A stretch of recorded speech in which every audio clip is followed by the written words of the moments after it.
Assalamualaikum warahmatullahi wabarakatuh. Nama saya Zidan Maulana dari kelas Informatika B1J dengan NIM 2511019. Saya di sini akan menjelaskan tentang kaidah huruf kapital, huruf miring, dan penulisan dalam bahasa Indonesia. Bahasa Indonesia sebagai bahasa nasional memiliki aturan ejaan yang telah disepakati bersama agar komunikasi tulis berjalan dengan baik dan seragam. Ejaan yang digunakan saat ini adalah ejaan bahasa Indonesia yang ditetapkan melalui Peraturan Menteri Pendidikan dan Kebudayaan Republik Indonesia Nomor 50 Tahun 2015. Salah satu bagian penting dalam ejaan adalah penggunaan huruf kapital, huruf miring, dan penulisan kata. Ketiga aspek ini sangat menentukan kejelasan makna, kerapian tulisan, dan ketetapan bahasa dalam berbagai konteks baik akademik, jurnalistik, maupun kehidupan sehari-hari. Yang pertama, kaidah penggunaan huruf kapital. Huruf kapital atau huruf besar digunakan untuk menandai awal kalimat, nama diri, gelar, dan berbagai unsur kebahasaan tertentu. Penggunaan huruf kapital yang tepat menunjukkan ketelitian penulisan serta kepatuhan terhadap kaidah bahasa Indonesia yang baku. Huruf kapital digunakan pada saat awal kalimat dan petikan langsung. Huruf kapital digunakan pada huruf pertama kata pada kalimat. Contoh, dia sedang belajar di perpustakaan. Di sini D-nya besar dan kata yang lain kecil. Selain itu, huruf kapital juga digunakan pada huruf pertama petikan langsung. Ibu berkata, tanda petik, besok kita akan pergi ke pasar. Tutup petik. B-nya besar, esok kita akan pergi ke pasar. Namun, jika petikan langsung tersebut bukan kalimat lengkap, huruf kapital tidak digunakan. Contoh, ayah mengatakan bahwa kita harus bekerja keras dan jujur menggunakan huruf kecil semua. Huruf kapital digunakan pada nama diri dan nama geografis. Huruf kapital dipakai pada nama orang, tempat, dan lembaga. Contoh, Siti Rahmawati memenangkan lomba menulis. S dalam kata Siti dan R dalam Rahmawati ditulis dengan huruf besar. Akan tetapi, jika nama geografis tersebut diikuti kata yang menyatakan jenis atau fungsi dan tidak menjadi bagian dari nama diri, maka huruf kecil digunakan.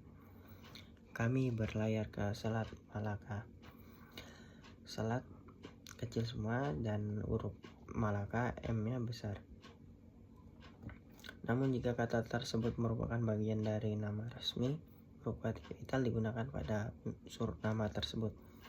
Kami berkunjung ke kota Surabaya. K pada kata kota dan S pada kata Surabaya menggunakan huruf kapital. Huruf kapital digunakan di gelar, jabatan, dan pangkat. Huruf kapital digunakan pada gelar, kehormatan, jabatan, dan pangkat yang diikuti dengan nama orang. Contoh, Dr. Rini sedang bertugas di rumah sakit. D pada kata dokter dan R pada kata Rini menggunakan huruf kapital karena menyatakan gelar dan nama seseorang. Namun jika gelar atau jabatan tidak diikuti nama orang, maka menggunakan huruf kecil. Contoh, tahun ini presiden akan menyampaikan pidato kenegaraan. Presiden dalam kata P dalam kata presiden tetap menggunakan huruf kecil. Huruf kapital digunakan nama agama, kitab suci, dan Tuhan. Huruf kapital digunakan untuk nama Tuhan, agama, dan kitab suci. Contoh, Allah, Tuhan, dan Yesus adalah nama-nama yang ditulis dengan huruf kapital.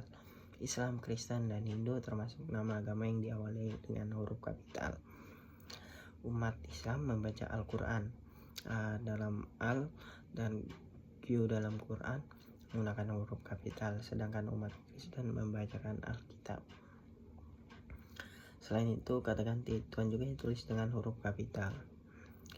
Huruf kapital juga digunakan pada unsur waktu dan peristiwa sejarah.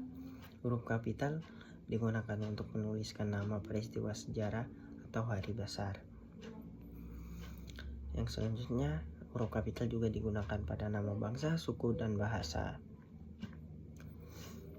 Yang selanjutnya, kaidah penggunaan huruf miring. Huruf miring biasanya digunakan dalam tulisan cetak, sementara dalam tulisan tangan atau ketikan biasa dapat diganti dengan garis bawah atau italik. Huruf miring memiliki fungsi semantik, yaitu untuk memberikan penekanan makna, mendanai kata asing, atau menulis judul karya tertentu. Huruf miring juga menegaskan atau menyoroti kata. Huruf miring digunakan untuk menegaskan bagian tertentu dalam kalimat. Huruf miring juga digunakan untuk menulis nama karya. Huruf miring digunakan untuk menuliskan judul buku, majalah, surat kabar, film, dan karya seni lainnya jika ditulis dalam kalimat. Contoh, saya sedang membaca buku Laskar Pelangi karya Andrea Hirata. Buku Laskar Pelangi, L dalam kata laskar dan P dalam kata pelangi menggunakan huruf miring.